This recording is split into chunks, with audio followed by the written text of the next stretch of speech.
Hello guys, this is your friend Naruto Audio Fanfics and we are back with a new fanfic. Which is what if Naruto was banished and built his empire in the West with Hinata and Kurama declared war on Konoha, Part 1. And if you enjoy this fanfic then please press the like button and subscribe to my channel for more fanfic like this. And now let's start the fanfic. Beyond this massive wall, a wall that was forged during the time of the Sage of Six Paths by the sage himself, were warlords, rogue samurai, shinobi clans, assassins, and even demons that all fought to protect their own individual territories from rivals. It had been the reason the Sage of Six Paths had made the wall in the first place, as he knew that eventually the East would be consumed by the powers of the West without the wall. And years later the Uzumaki clan in Whirlpool was commissioned by all of the many feudal lords in the east to use their mastery in the sealing arts to cover the wall with seals to prevent its deterioration. Before his death, the Sage of Six Paths had made it known that even if the powerful beings in the west divided, they could easily spill their conflict into the east, and wiping out half of elemental countries before a plan to counter them could even be thought up. Of course, memories of such warnings fade away through the passage of time, arrogance clouds the judgment of those in charge, and the leaders in the East become consumed in the ways of stupidity in the belief they are invincible. Along with the fading of warnings, is the evolution of the world itself, shaking it to the very foundation, and a single incident that would bring about the very catalyst for such evolution to happen.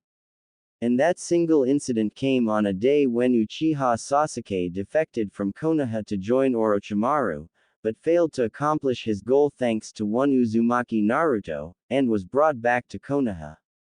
The two had fought each other in a brutal battle in a fight to the end, as Naruto was on a mission to bring Sasuke back to the leaf, and the Uchiha's own was to slay his pursuer for greater power.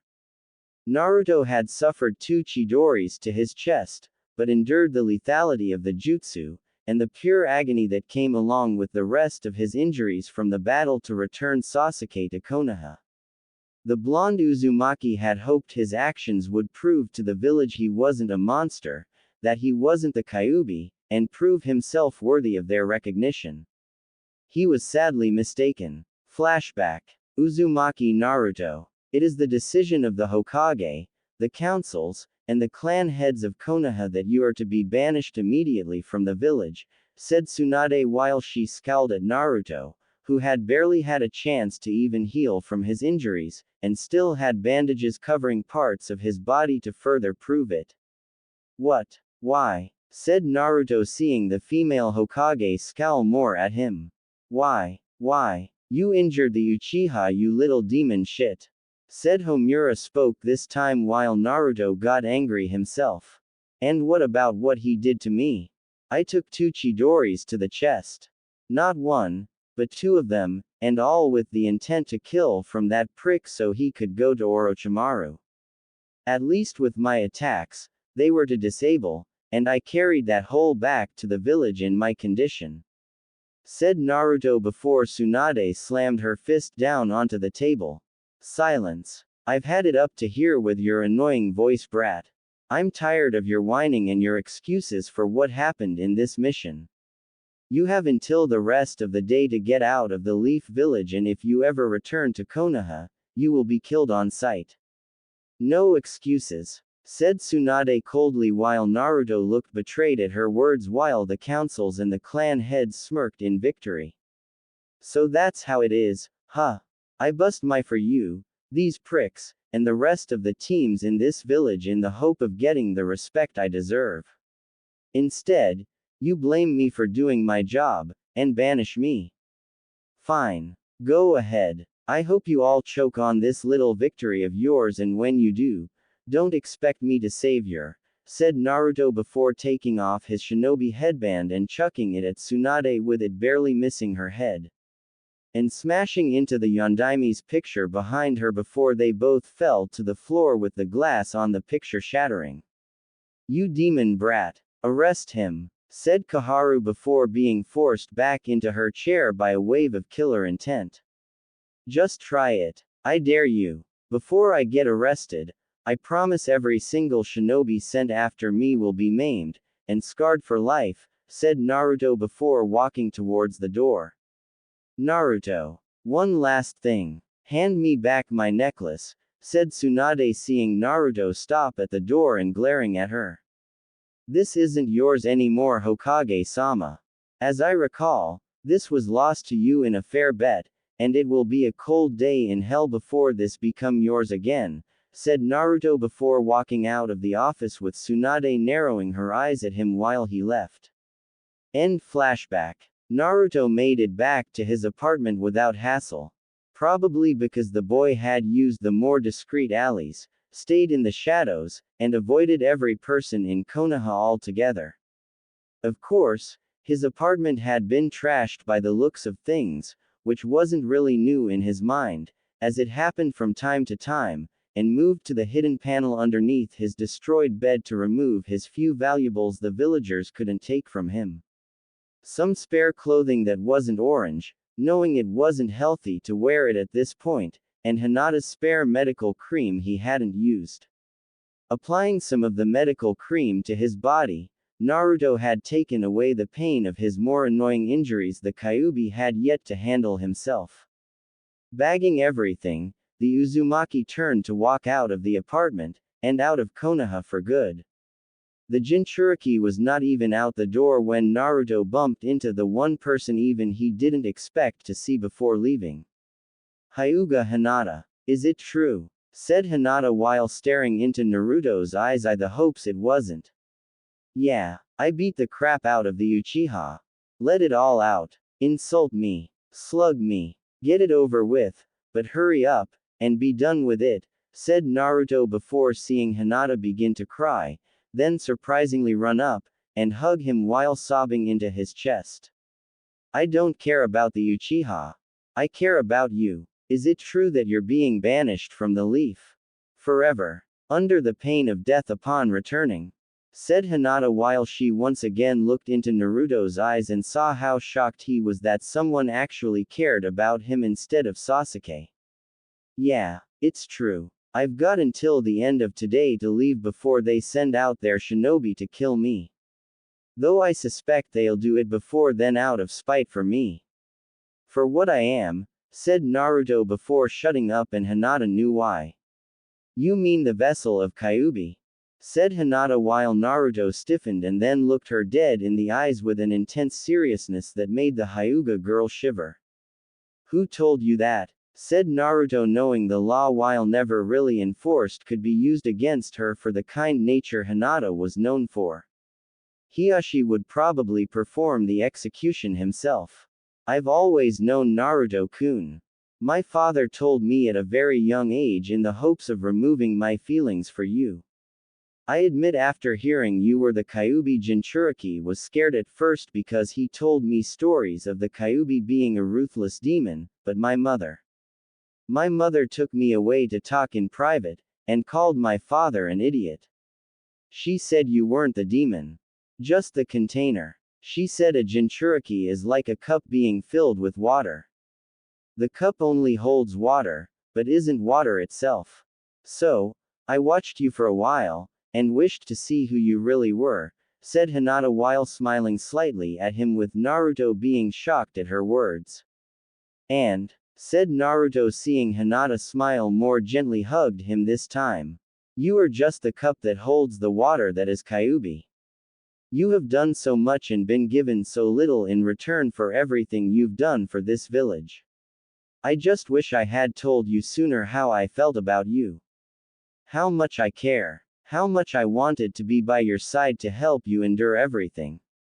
And how much I love you, said Hinata while Naruto slowly wrapped his arms, and for the first time in his life, the young Uzumaki felt joy fill his soul. I wish I had known sooner too. It wasn't your fault, Hinata-chan. I've been too stupid and blind to notice your feelings, and for that I'm sorry. Do you forgive me? Said Naruto with the Hyuga nodding her head while feeling his whiskered face rub against hers, and loved it. Only if you forgive me, said Hinata and then kissed him on the lips knowing it would probably be for the first and last time. I can do that. Though you better get out of here before someone else less friendly arrives to find you here, said Naruto seeing the Hyuga girl nod. Be safe wherever you go Naruto-kun and know that no matter what happens, my heart will always belong to you, said Hinata before she quietly left the room. Better to love and lost than never love at all, said Kyuubi at last within Naruto's mind. I was wondering when you'd talk to me again furball. So what do you want? Come to gloat at being weak.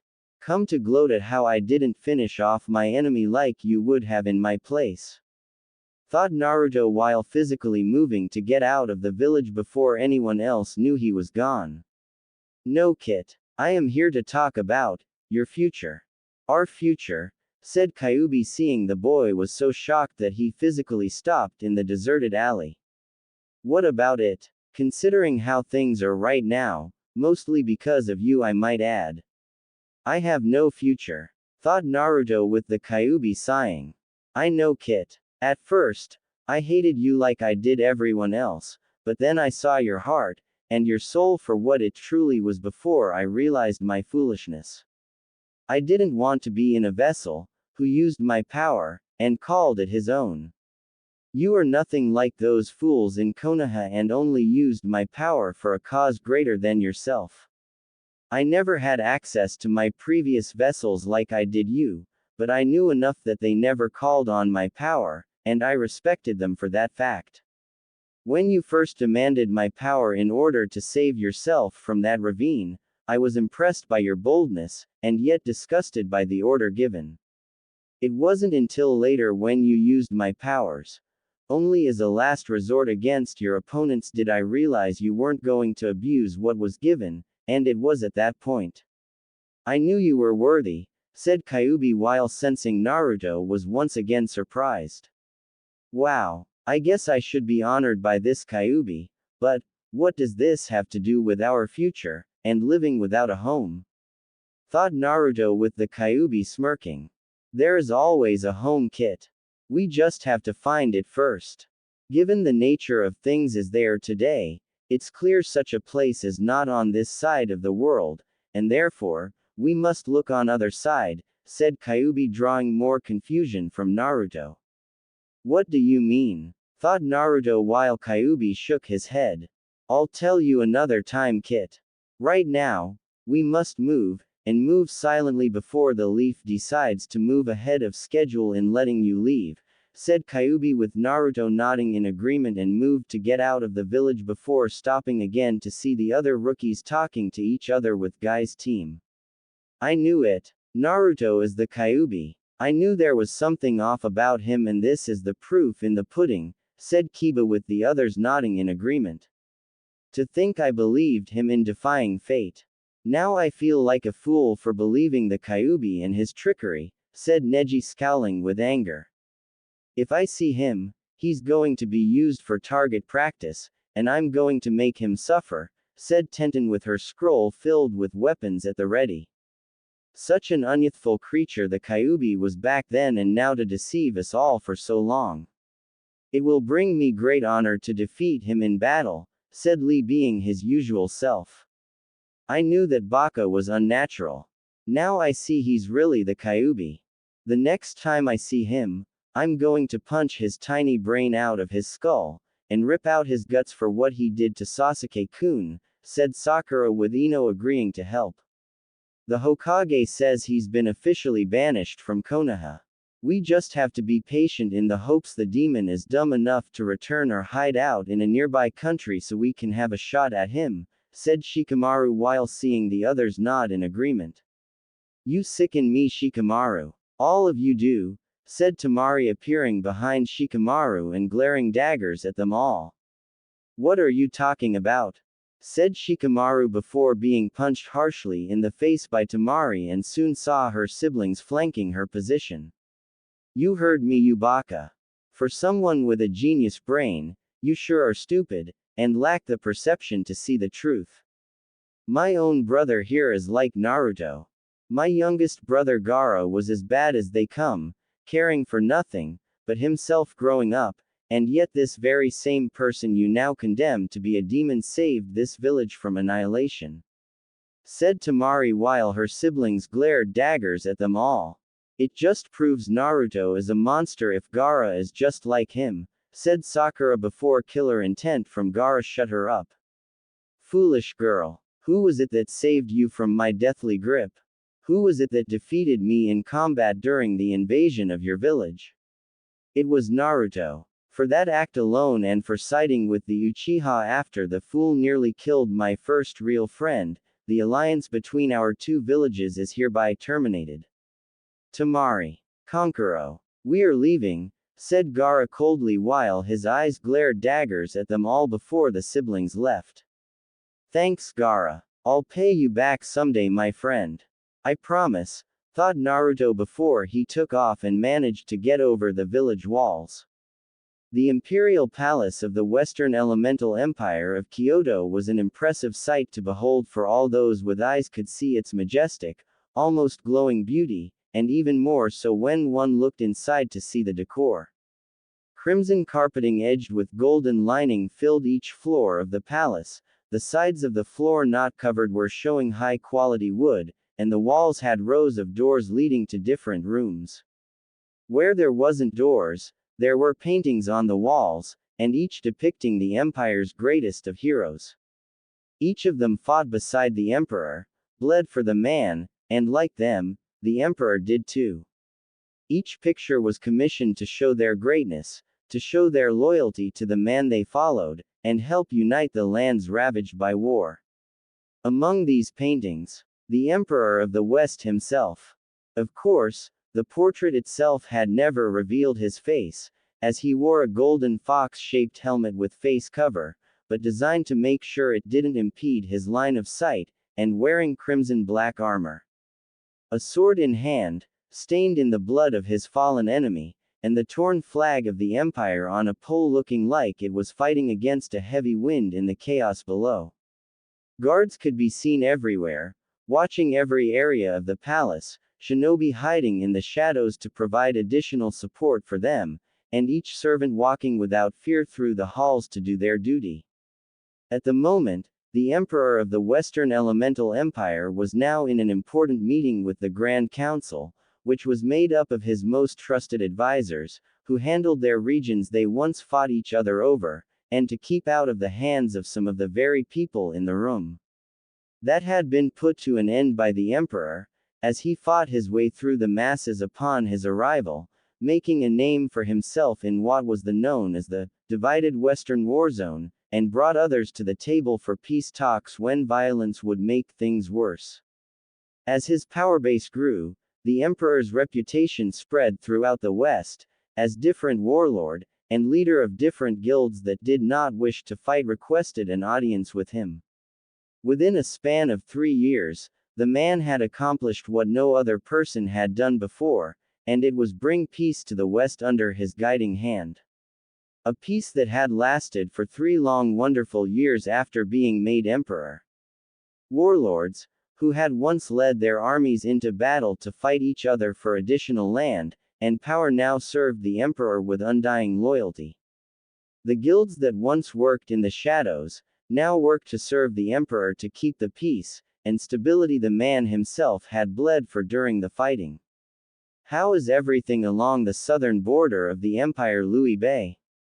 I had heard there was some kind of disturbance there," said the emperor in a muffled voice while wearing his mask, which while normally would be removed in a meeting like this among his most trusted advisors, was not to be, as he had business elsewhere after this, and with people that did not deserve to see his true identity. "Some bandits have been harassing some of regions near the port region. I've sent Pang Tong and a regiment to handle this accordingly," said Louis Bay, as he saw his emperor nod in approval of the decision, and looking over some documents pertaining to the situation. The Shu region was once divided into multiple ones ruled mostly under Wu and Wei, with all 3 sides forming an uneasy balance between each other. However, that all changed when the emperor came, when he was still a warlord by right title, and had his agents observe all sides before choosing which one would be worthy of his support. Out of all the three main powers, Shu had the most honorable, and Liu Bei had the support of the people in his region more than the others did. At the Battle of Fan Castle, Liu Bei's sworn brother Guan Yu was trapped on both sides by Wei, and then Wu in a surprising move had sided against Shu in the battle. Guan Yu and his army would have perished in the battle had the emperor not intervened in flanking Wu with his forces long enough for Liu Bei's army to arrive to send Wei retreating. After that, Shu became an allied with the emperor, and together they had defeated Wu before the side sent Zhou Yu to negotiate peace.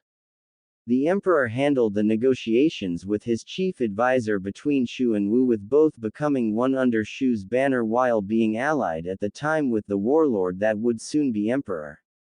Together, they took down Wei, and renamed the entire area the Shu region. Good. I will not have my people harassed by bandits. Though I am curious as to why you sent Pang Tong.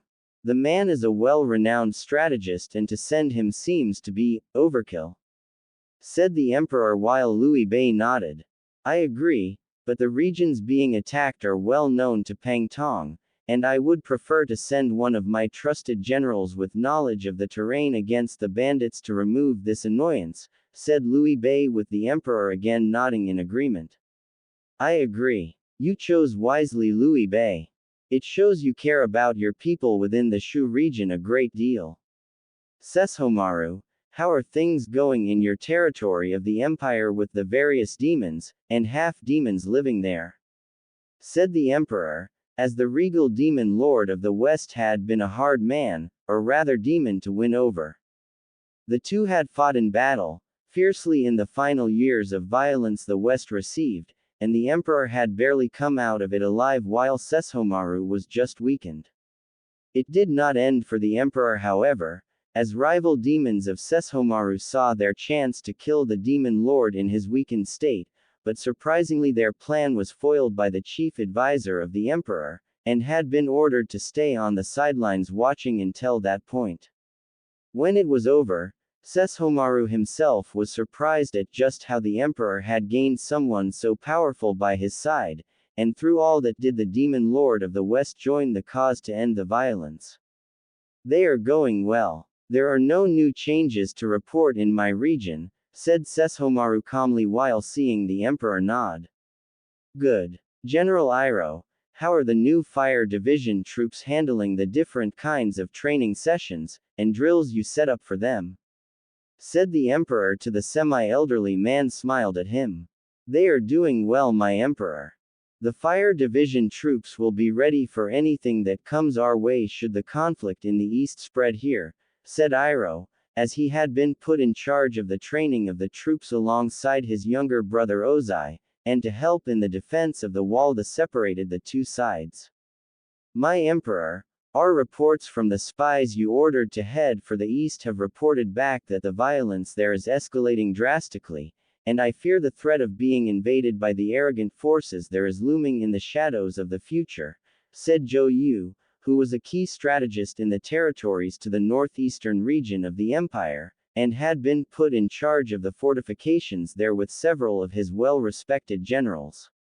The eastern side of the continent. Such a bane on this world, those fools at the top have become on their side.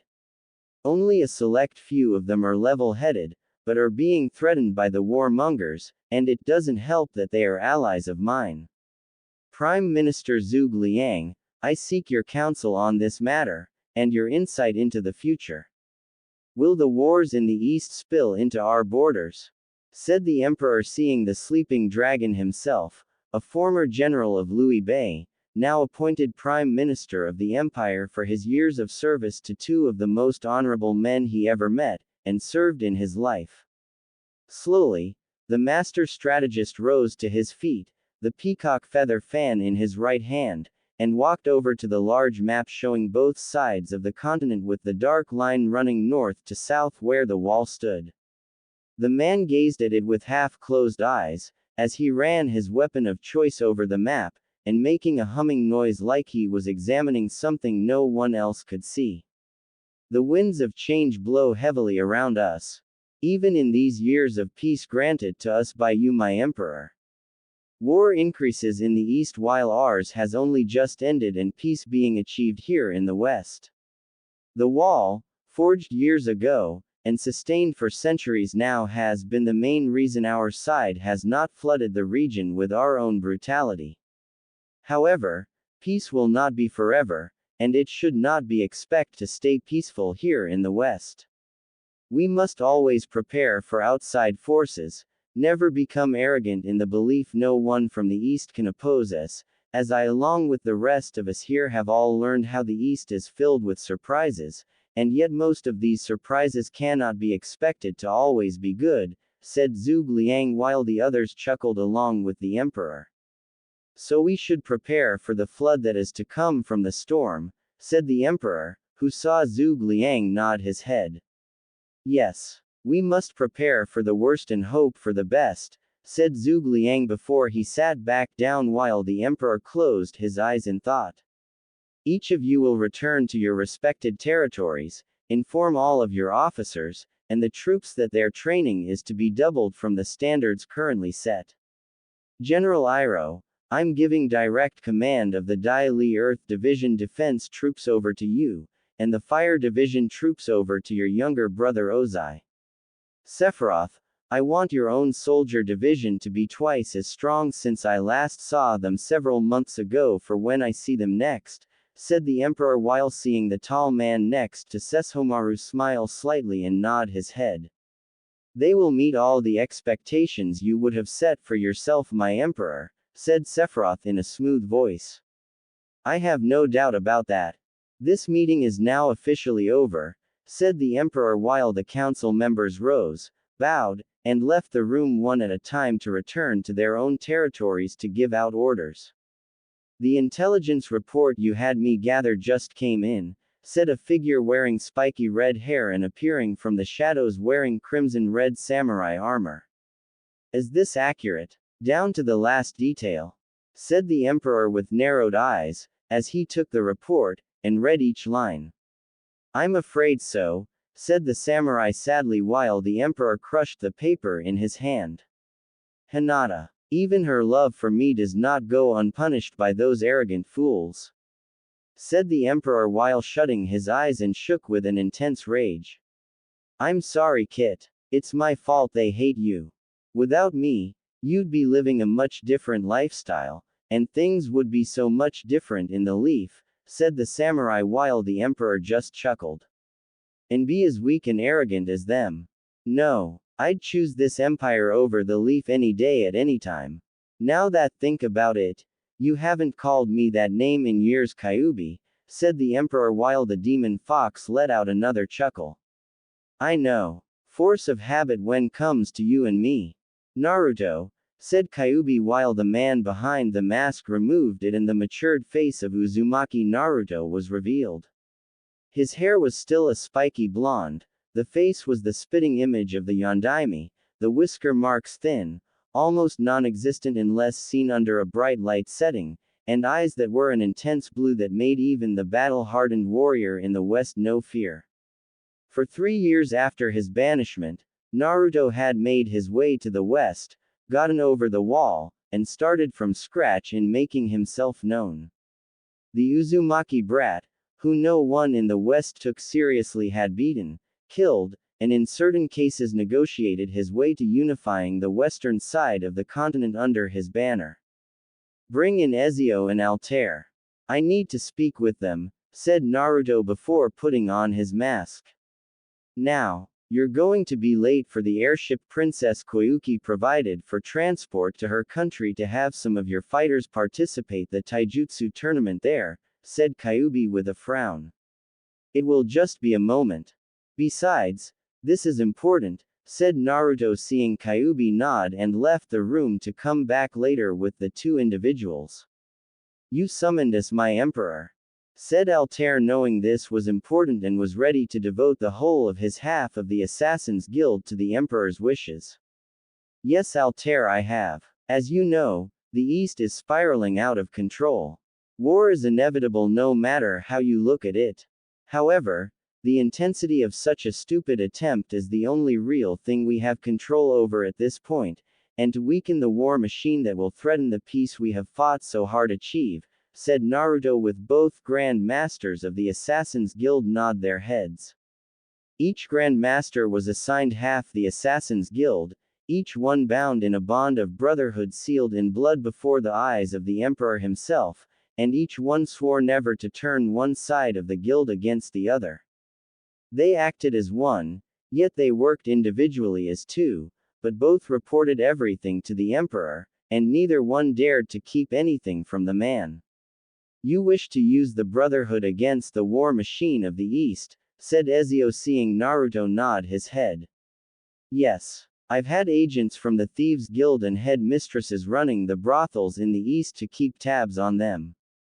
The major warmongers are Iwa with the backing of the Earth Daimyo, Kumo with the back of the Lightning Daimyo, and finally Orochimaru of the Sannin.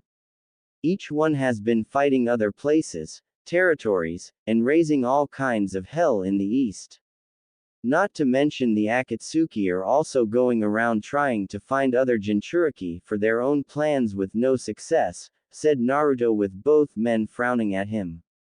With all due respect, my Emperor, but aren't most of the Jinchuriki, aside from Sabaku no Gaara, and Killer Bee of Kumo, here in the Empire? Said Altair, seeing Naruto nod again. That they are. The only one unaccounted for is the former Mizukage of the Mist Yagura, who was slain by the rebels, and his demon was taken by the Akatsuki, said Naruto, as he had saved most of his fellow Jinchuriki, and even freed them of their demons. Both human and demon from each one were currently living deep within Sesshomaru's territory. Living their lives happily while still training to get stronger per the Demon Lord's request, since he didn't want weak people in his region of the Empire. Naruto agreed. After the Akatsuki attacked Suna for Gaara's demon, it had been Naruto's wish to see them thwarted, and did so by sending shinobi from the Hayabusa shinobi village to remove the pair of Akatsuki members from the equation. Ryu Hayabusa led his squad of dragon shinobi to Suna, revealing the imperial seal to Gaara's siblings, and explained they came to protect the Cage under the command of the Emperor himself. That Gaara was one of the few friends the Emperor still had in the East, and fulfilling the personal promise of paying the Cage back for sticking up for him when it mattered most 3 years ago in Konaha. By that point, Gaara understood just who the Emperor was, and requested to Ryu that he inform the new ruler of the Empire that Suna would like to have an alliance with him. Naruto had embraced the alliance with Suna without any hesitation, and further secured Gaara's protection against the Akatsuki by making a secret visit to Suna to alter the man's seal to prevent forceful extraction of the Biju. Normally, Naruto would have tried to take Shukaku out of Gaara like Kyuubi had, but the insanity was sadly irreversible after so long, and Gaara was not about to risk the lives of people in his village. In the event of Gaara's life ending, whether be natural, or other causes, a special seal was put on him to inform the Empire of such a thing before giving the siblings another one to hold onto, so Shukaku could be resealed away into jar like he had been before in a teakettle. By that point, an imperial shinobi would arrive, take Shukaku in his newly sealed home to the Empire to be kept someplace under guard to ensure the insane raccoon could do no further harm to anyone. How will we set up our assassin guild bases within the shinobi villages? Or even the capital of the countries with the assigned targets? Said Ezio, knowing the assassin guild bases required discreet and slow movements. They are already set up. You see, I had them set up when your predecessors, both of your predecessors, were still alive, and ready to pass the torch, said Naruto, shocking the two. Why weren't we told about this beforehand? Said Altair, seeing Naruto shrug. Because at the time, I was hoping this contingency against the East wouldn't be put into motion, and I needed there to be experienced members of the Brotherhood that know the lay of the land in each area.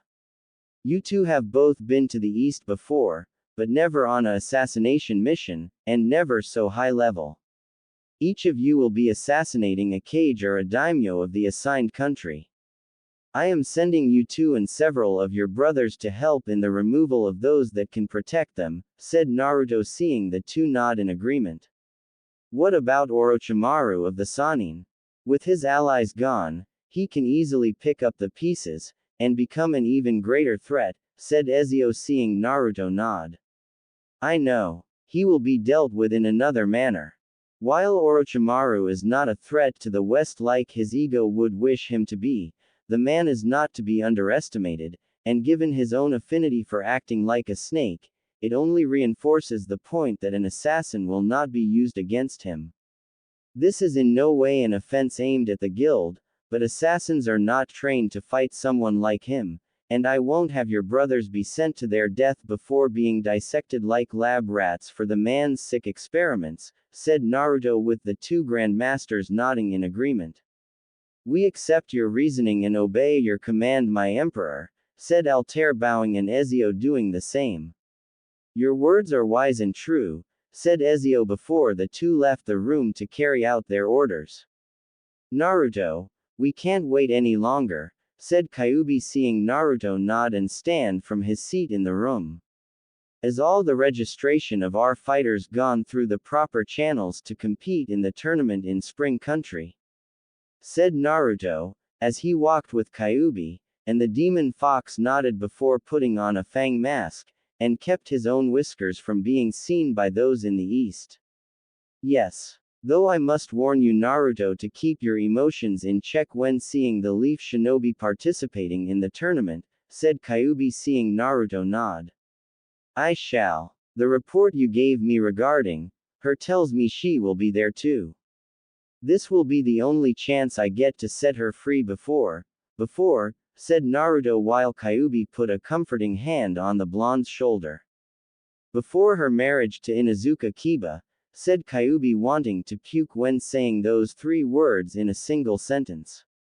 Marriage. Ha. It's a joke. She'll be his slave in all, but name at that wedding, and no one in the village gives a damn. Not her so-called family, friends, even her own former sensei just pats Hinata on the head while smiling, saying, "It's going to be all right, Hinata," when everyone knows deep down in the depths of their souls it is not all right. Said Naruto, as he kept walking, and getting angrier with each passing second. I've already spoken to your bodyguards. They are the best at what they do, said Kyuubi, as he saw Naruto nod, and knew his former vessel would have his aching heart finally be soothed. It had suffered for too long already. Konaha at the moment. Tsunade sighed heavily. Her workload of papers assigning missions from D to A rank missions had not dwindled in the slightest since taking office as the Leaf's Hokage, and the war with two different shinobi villages along with Orochimaru didn't help either. To make matter worse, Suna had ended their alliance with Konoha, Wave Country had torn up their trading contract, followed by Spring Country telling the Fire Daimyo any deals she made with him were hereby terminated. In fact, every place Naruto ever went to for a mission, and made an impression to the people in charge there, had cut off all ties with the Leaf. It caused a horrible backlash, which Konoha had not recovered from since, and the Fire Daimyo had been less than pleased with them. The feudal lord had brought an army of with him, stormed into the Hokage Tower, into a meeting ironically regarding Konoha's future, and looked ready to order the execution of every single person in the room. Flashback 4 months after Naruto's banishment. The door to the room shattered. Splintered into pieces after being kicked by two samurai with the Fire Daimyo's symbol on their shoulder armor. The Hokage, the councils, and the clan heads saw the room start to fill up with samurai before the Fire Daimyo himself entered the room. And he did not look happy. Daimyo-sama, what do we owe the pleasure of your visit? Said civilian councilman in charge of the merchant guild in the market district. Pleasure. For the past few months, I have been feeling everything else, but the feeling of the word you call is pleasure, my esteemed Leaf councilman, and it has made me oh so very unhappy. said the fire daimyo with his anger showing on his face and on that of his own samurai too. What reason is that, sir? Said Homura, starting to rise, but a glare from the fire daimyo immediately made him sit back down, and see the feudal lord begin pacing. Do not insult my intelligence, shinobi councilman Homura. You know damn well what has been causing me discomfort these past few months. First, I hear that Suna had ended its alliance with the Leaf, then I hear from the Wind Daimyo, who is a good dear friend of mine, that he has expressed his full support of the Casecage's decision, and has banned Leaf Shinobi from entering his country. Of course, little did I know, that was just the start of my displeasure, and would certainly no be the last. A week later, Spring Country has sent a message from the Spring Daimyo herself to my office, informing me she's cutting off all form of trade with my country, have asked Wave Country to do the same, and do you know what happened in less than a week later in my office? I get yet another message from the Wave Daimyo, and according to him, the people of Wave have agreed to do the same. Now, at first glance of this happening in a slow, painfully, and unexpectedly, it seems to be from something I may have done. So, for then next few weeks, I'm looking back on everything I have done recently that could be the cause of this displeasure, and find that I have done nothing wrong. So I decide to rethink what the problem is by looking at the various places that have expressed their scorn for my country, and one thing popped up. Do you know what that one thing was? Or rather, who that one person was? Said the fire daimyo before taking out his fan and waving it at his face. Perhaps you could enlighten us, daimyo-sama, said Danzo, though he already knew the answer. I'm afraid Buddha himself could enlighten anyone in this room even if the light from the sun was at his command. Still, perhaps the name of the individual, who has been the key focal point of these different places, and their discomfort on a certain action you took a few months ago. I believe you are all well acquainted with a former Leaf Shinobi by the name of Uzumaki Naruto. Said Fire Daimyo, and as expected the people in the room yelled out like children. That demon. I knew he was involved in this. Said a civilian councilman. We should send out Anbu or Jiraiya to remove that pest from this world once and for all. Said Kaharu to the Hokage while completely ignoring the fire daimyo at this point. Enough! Yelled the fire daimyo, with his yell actually shaking the room and his face looking red with anger. Daimyo-sama, said Tsunade, as she saw the man was glaring at her, and knew things were really bad. You think I came here, with my army in tow, and say without fear of reprisal from my neighbors that I support your decision to banish Uzumaki Naruto? Fools! I am here to inform you that I oppose your decision, said the fire daimyo, which made the officials of Konoha looking at him in shock, and clearly did not expect this. You're not, said Tsunade while the fire daimyo's glare increased. No. In fact, I've come alter your ruling on his banishment, and at least appease some of my former allies to the point where they will not consider being my future enemies. Said the fire daimyo while glaring at the entire room. What change are you making? Said Tsunade, seeing the man turn his attention directly to her. For one, Uzumaki Naruto is not going to be harmed by any Leaf Shinobi in this village should he ever step foot in my country, or is spotted by any Leaf Shinobi for that matter. 2. The order to have him executed should he ever step foot in the village for whatever reason is hereby nullified, and will continue to be until I say otherwise. For those of you who don't understand what that last part means, I'll explain it to you in a way everyone here can understand and comprehend with their pea-sized brains. If one Uzumaki Naruto comes into this village, into this tower, into this room, and kicks every single one of you right between the legs regardless of your gender, you have to take it with a smile on your faces. No excuses, said the fire daimyo, seeing the Hokage, the councils, and all the clan heads go pale in the face. You can't be serious, daimyo-sama. The boy is the Kyuubi reincarnated. He harmed the Uchiha. He had to be banished and still has to be punished," said Homura in protest to the feudal lord himself. "Enough. I can't stand the sight nor wish to hear any more from this old crone or any of his supporters. Though what I can't stand more of than anything else, is the sight of the current Hokage, who betrayed her own godson, and all for doing his assigned mission. A dangerous mission, he was recruited for by your appointed squad leader, and completed it down to the letter by bringing back the rogue Uchiha," said the fire daimyo while seeing the woman not looking him entirely in the eyes. "He hurt the Uchiha badly. The poor boy was influenced by the curse seal and yet the demon nearly killed him," said Kaharu, but any further protest in her mouth died from another glare from the fire daimyo, and stayed quiet. "Funny you should mention that. I have it on good authority from an anonymous source that the injuries Uzumaki Naruto received were far worse than the Uchiha's own. As for the curse seal, why didn't Jiraiya of the Sannin cut it off entirely from the Uchiha in the first place, or remove the boy from the shinobi program until a solution to the matter was found? Why allow it to thrive and grow?" said the fire daimyo seeing no one willing to answer him. Danzo and Tsunade were wondering who the anonymous source was. It has to be someone with access to his medical records. Not many people on that list, but who would lend a sympathetic ear to Naruto, and usurp me to tell the fire daimyo about both boys' injuries? Thought Tsunade seeing the woman sigh in frustration. Since no one here can give me an honest answer, much less an honest one, I am forced to yet again appease my neighbors, and prevent my country from being invaded due to your stupidity. I understand Uchiha Sasuke is still recovering from his injuries, said the fire daimyo seeing Tsunade nod.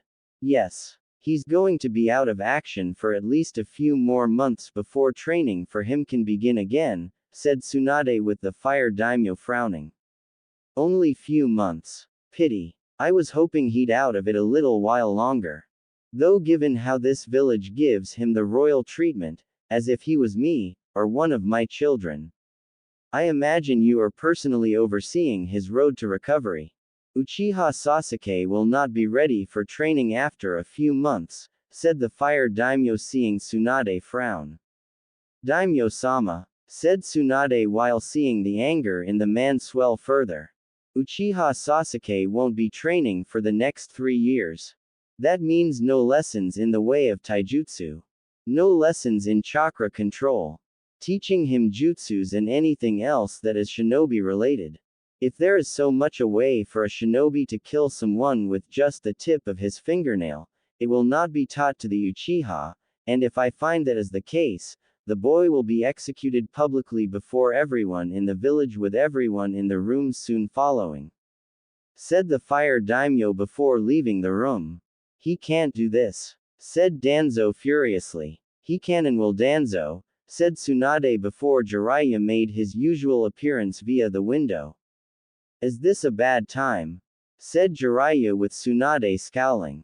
You could say that. Why are you here? Said Tsunade, as she didn't have time for his shit, whether it was perverted, or otherwise in whatever it is he does in life. To bring more bad news, I'm afraid. I was aware of the fire daimyo's decrees before he came here and decided to track down Naruto in order to bring him back home here, said Jiraiya while having a look on his face that told them it didn't go according to plan. Seeing as how the demon brat's not with you, I take it the mission was a failure, and he managed to escape, said Sum, as she saw Jiraiya grimace, and run his hand through his hair. You could say that. I found out he went west. Towards Iowa, said Jiraiya with Homura scoffing at this news while Tsunade's eyes widened. Did he go directly to Iowa? Said Tsunade while Jiraiya shook his head no. Thank Kami, I can say the answer is no to that question. But what he did so was either very foolish or suicidal in my mind, said Jiraiya seeing confusion on the faces of those around him. What did the Kyuubi Jinchuriki do? said Danzo, knowing that he would send his root forces to find the boy. Naruto. He went over the wall, said Jiraiya, seeing Tsunade begin to panic. You mean the wall that leads to the west? Said Hiashi, knowing why that place was off limits for a reason. The very same. Naruto summoned Gamabunta and told him everything. It's why I wasn't here sooner before the fire daimyo to give you the heads up. Gamabunta has declared the people of the leaf unfit to be protected by the toads. He's calling for every summons in Konoha to break their contracts with us. He already did it with me, said Jiraiya, seeing the shock on their faces. They wouldn't. Who will summon them if not us? Said a civilian councilman, seeing the Sannin shrug. I don't know. Though in their mind, anyone not tied to Konoha is probably better than us right now at this point, and if anyone from the Leaf tries. Gamabunta promises there to be some major retaliation, said Jiraiya, while Tsunade looked grim. Jiraiya, you are going to head over to the west, find Uzumaki Naruto while there, and upon doing so will bring him back home. Said Tsunade, knowing the only way to make things partially better for the Leaf is if the brat was back in Konoha. After everything that's happened, the kid's not exactly going to be jumping with joy at the news of being allowed to return, only because it's only to help the Leaf.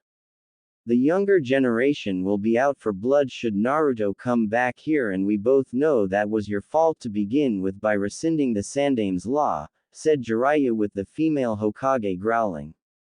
I don't care how you do it, Jiraiya, but one way or another I want that brat in my office to become a shinobi again. Even if it means we have to erase all his past memories and starting from scratch. Said Tsunade, knowing that was always a possibility at this point in time. Me. Go over to the west. Tsunade, you don't seem to understand something about that side of the continent, and what you fail to understand is the west is not a very friendly place for anyone on this side. Period. I may be a Sannin, but there are beings over there that will crush me with a flick of their wrist, and I have no contacts over there to help me even find a strand of hair from his head, said Jiraiya, seeing Tsunade and the others look down in defeat because they knew it was true. For all their strength and reputation built here in the east, it was the west that had the real muscle. Fine. Focus on the Uchiha for now by getting that damn curse seal off his body. The last thing I need is for Orochimaru to make a second attempt and using that thing to make it possible, said Tsunade, seeing Jiraiya nod. Will do, Hime, said Jiraiya, as he would have to research his former teammate's personal handiwork, and see just how much of the damn thing was really influencing Sasuke. End flashback. Our contestants along with their former senseis are on their way via boat to Spring Country, said Jiraiya, having sent Lee, Neji, Sasuke, Kiba, and Hinata, though the poor girl wasn't competing per orders of her father. She was there to support her future husband and get married upon their return home.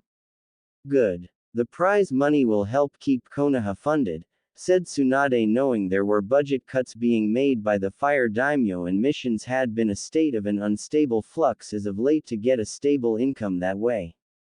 I heard the Konohamaru Corps are going to be nominated for the Chunin exams this year. Why? Said Jiraiya, seeing Tsunade glaring holes into him. Because they still support Naruto and the exams are in Suna this year.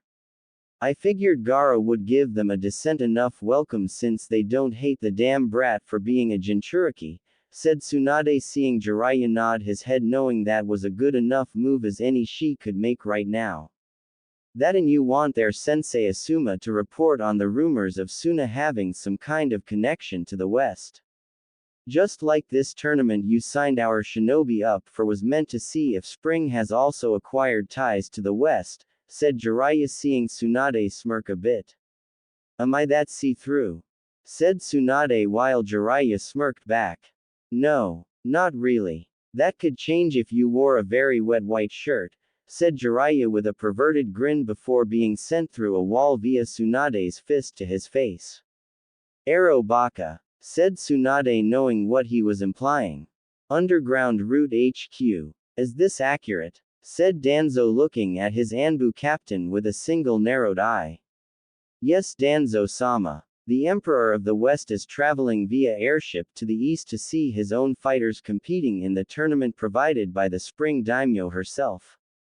Said the Route Anbu captain while sensing the man's displeasure. This Emperor believes himself untouchable. He's a threat to me and Konaha, said Danzo while wishing he could get a picture of the man, but knew that wasn't possible until now, and even then it was rumored the Emperor wore a masked helmet to keep his identity a secret. Plus, there was no way of telling if the man on the airship now was the actual Emperor, or some fanatical stand-in prepared to die for the ruler of the West. Danzo didn't want to risk the failure of another assassination attempt like he did several years ago shortly after word reached him of the regions of the West beyond the wall had become one under a mysterious emperor.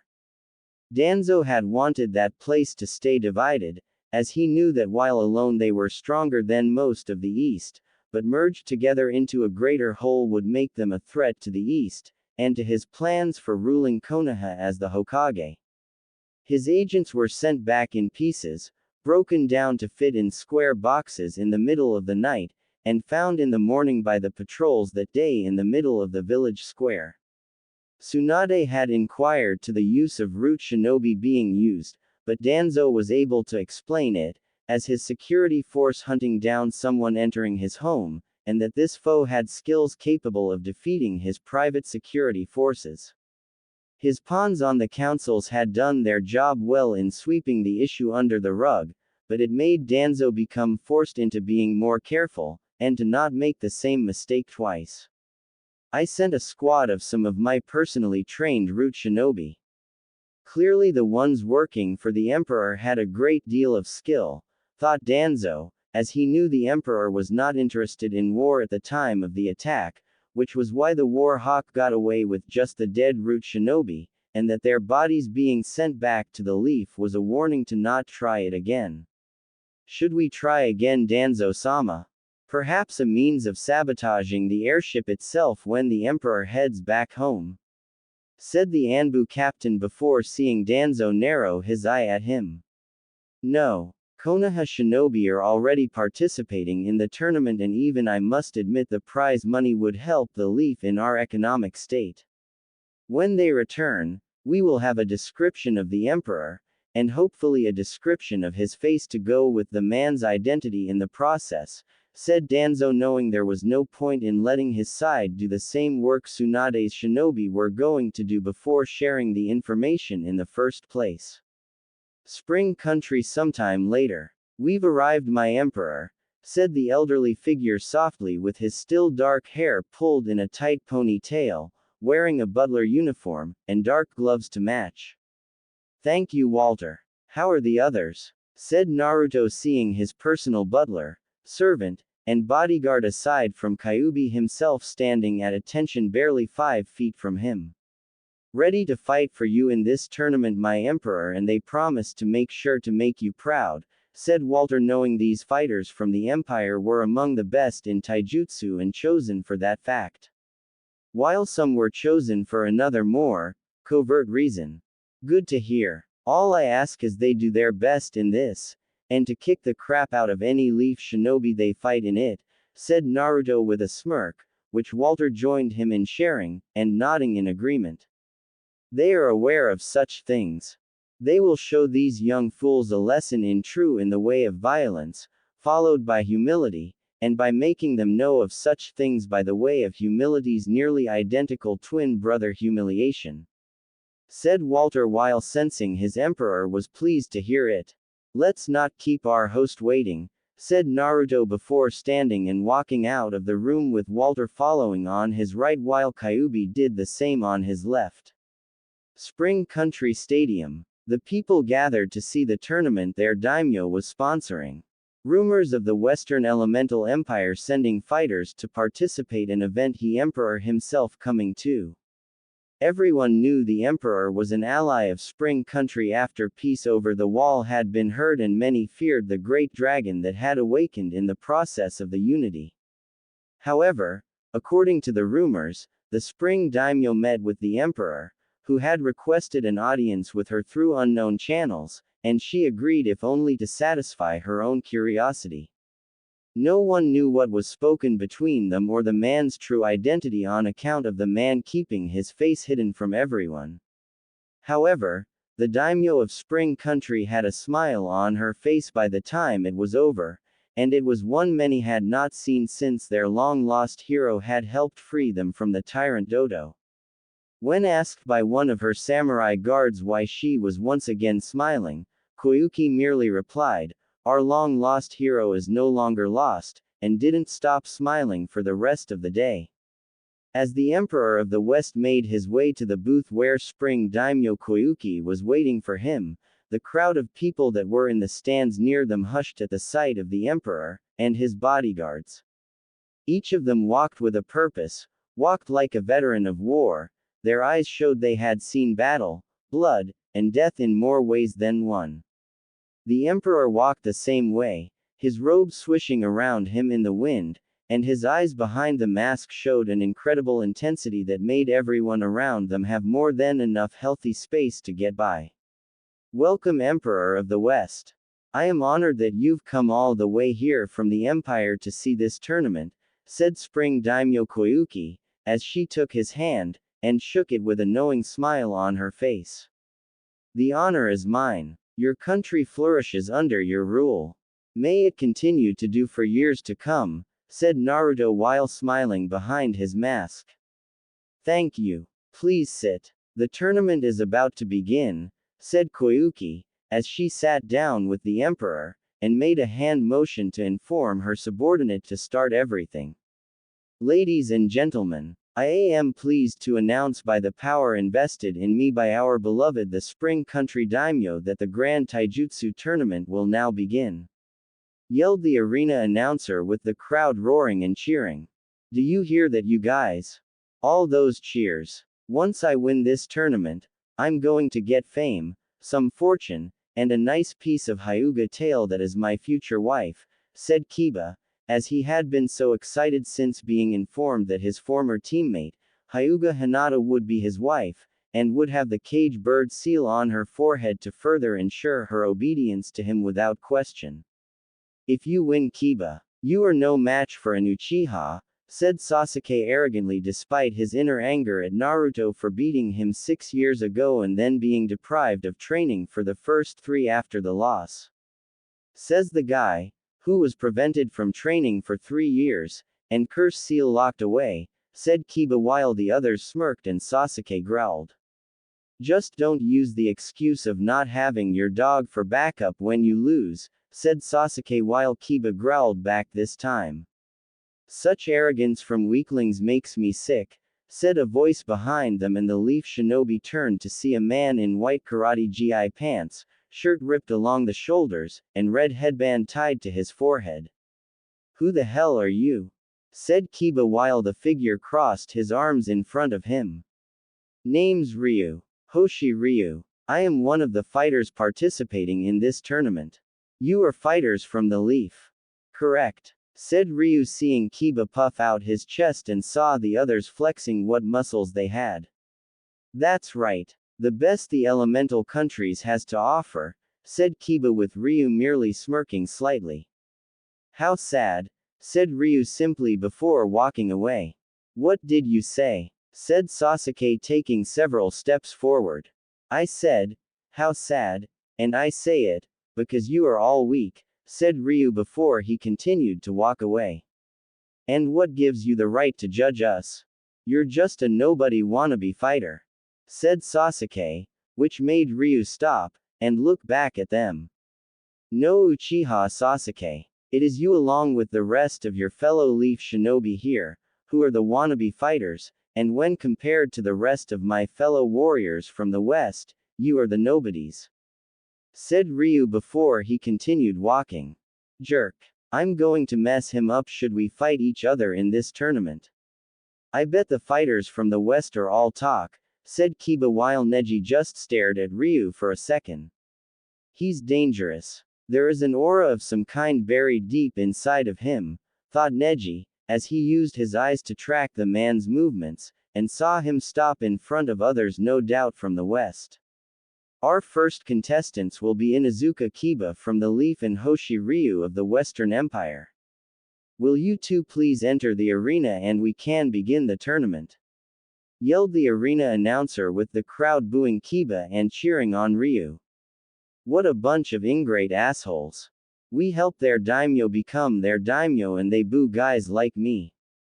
Said Kiba walking out with Ryu doing the same.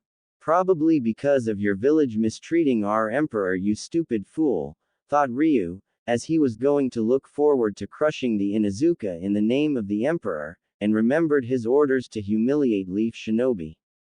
Not that Ryu would kill since that went against his own moral code, but given how bad things were in the West, killing did happen, and he had done if only to protect those that were precious to him. It was why he joined the emperor in the first place. The emperor had been uniting the lands, fighting cruel warlords, and talking with the more honorable ones joining him in the unification of the West. Ryu saw that the emperor was a man not unlike himself and thus pledged his loyalty to the man during all of the fighting to use his power to bring about peace to the West. Fighters. The rules are simple. One standing at the end of the match is the winner and advances to the next round. Killing is allowed, but we prefer it that you don't, and just knock out your opponent, yelled the announcer so the crowd also knew the rules. Let's get this over with. I want to get back home to marry and plow my future Hyuga for a wife, said Kiba with a smirk on his face. In the stands, Hyuga Hinata shuddered in disgust at Kiba's words, and dreaded the day she returned to Konaha. The trip over hadn't been pleasant either, having practically felt Kiba's leering eyes on her body the whole boat ride over, and made sure to keep him at arm's length whenever near. Flashback. I don't know why you're acting like this, Hinata-chan. We're going to be married soon anyway. We're on a boat, my room isn't that far away, and it wouldn't be difficult to start the inevitable early. So let's have our honeymoon early, said Kiba, as he was leaning on the rail with his back, and staring at Hinata leaning over it with the front while keeping her arms crossed to keep the Inuzuka from seeing her chest despite it being covered by a heavy coat. I'll pass on the offer, Kiba-san, said Hinata in a stiff Hyuga tone almost worthy of her father's praise. Almost. Her father would never praise the woman no matter how perfect Hinata did in something. Your loss. Still, it's going to be fun for me when we're married, and I'm having all those coats of yours destroyed. You're not going hiding that chest from me, said Kiba while failing to keep his grin off his face, knowing this girl was going to be shown like a prize to every guy in the village and to let everyone know Hinata belonged to him. Do not presume to dictate what I can and cannot wearing, Kiba-san. I may become your wife, but it will be a loveless marriage, and I will not make things easy for you, said Hinata before being grabbed by Kiba, who was no longer happy, but very angry, and it showed in his eyes. You still have a thing for that demon, don't you?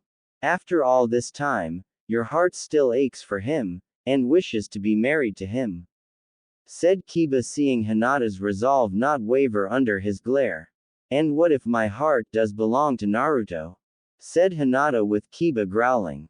That's going to change the moment we're married. Do you understand me? When we're husband and wife, that suite of yours will be tattooed with my name on it.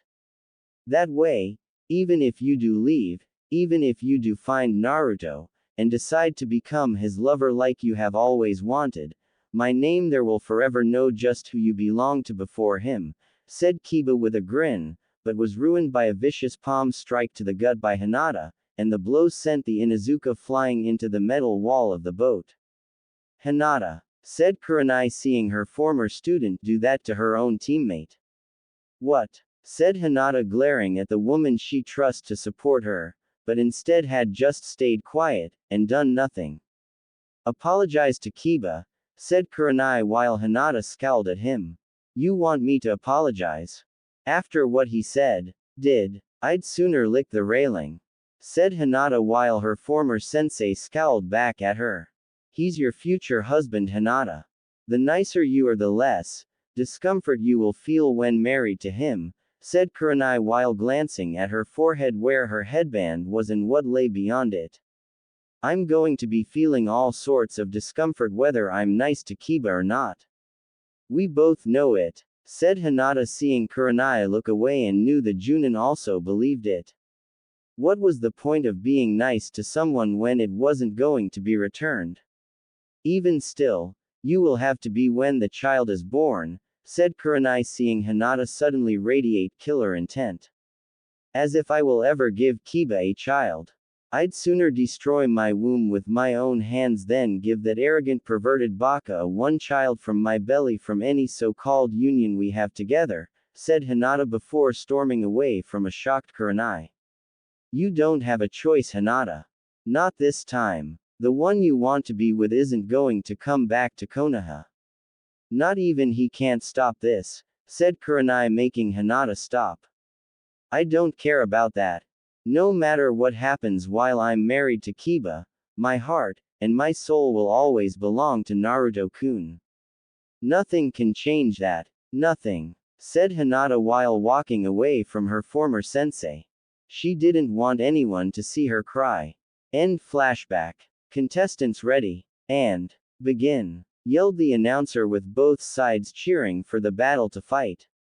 Suga, said Kiba, as he went forward on the attack against Ryu, who easily moved to the side, dodging the move easily, and didn't look impressed. This tournament is for fighters of skill, not brawlers, said Ryu seeing Kiba snarl at him. Shut up and prepare to get your kicked by the alpha male of the leaf, said Kiba, as he tried to get close, and use his claws to tear into Ryu's flesh. Key word being tried. Ryu dodged one strike after the next. No one was impressed with Kiba's brawling-like ways, and even expressed it by booing the boy. Kurenai, Kakashi, and Guy didn't understand why their fellow shinobi was being booed since the fighter from the west had barely done anything except dodge. I'm not impressed, said Ryu finally, as he easily caught Kiba's right hand at the wrist, broke it, and then followed up with the locating the Inuzuka's shoulder while spinning the man around so he landed on his back. Ah! Yelled Kiba, as he soon found a bare foot smashing down onto that dislocated shoulder, and could feel his muscles tearing. How do you want this to end, Leaf Shinobi? To go home in pain with your arm attached? Or without it? Said Ryu, as he pulled the arm further, and made Kiba scream out further in pain. I give up, said Kiba tapping the ground to indicate his submission to Ryu. Winner. Hoshi Ryu, yelled the announcer to make the crowd cheer at the victory Ryu gained for the Empire. If you are an alpha of the leaf, then your village is not as strong as you make it out to be, and none of your comrades will advance since they are weaker than you, said Ryu before letting Kiba's arm go, turned to the Emperor in the stands above, bowed, and then left the arena. Bastard! Yelled Kiba, as he charged forward with his one good arm cocked back ready to thrust it forward to hit Ryu in the back. Foolish leaf scum. Hadoken, said Ryu, as he turned around, and shot a blue fire ball at Kiba that sent flying right off of the arena floor into the wall. Disqualify him, said Kurenai while looking at the Spring Country daimyo doing no such thing. The match is over, Kurenai-san. Kiba attacked after it was declared officially over, said Hinata seeing Kurenai turn and scowl at her. Leaf shinobi support each other no matter what, Hinata, said Kurenai, which got her a glare from Hinata, and the Hyuga girl stood up with her Byakugan active. Just as you supported Naruto-kun. You didn't support him when he was in the leaf or when about to be banished. No one did, except for me, and put into an arranged marriage with Kiba because of it. You say leaf shinobi should support each other no matter what, but all that really means is to support Leaf Shinobi, who aren't Jinchuriki of the Kyuubi, or those that love the Jinchuriki. You and the rest of the Leaf Shinobi in Konaha are all hypocrites," said Hinata before storming away before Kakashi caught her hand. "Hinata, where are you going?" said Kakashi before he found himself on one knee, and his arm being twisted painfully to the point of breaking. "That's none of your business and don't you dare touch me again, Hatake. If you do, I'll take out that Sharingan eye, and your balls for good measure," said Hinata coldly before she released him, and walked away. "Damn, that girl's got a vice grip," said Kakashi clutching his arm. "My emperor, the Hyuga girl is out of their line of sight," said Walter in a whispered tone while seeing Naruto just nod like he was being asked a question and lifted his finger a single inch before a figure from the shadows moved undetected towards Hinata. It was time to set a bird free from her cage.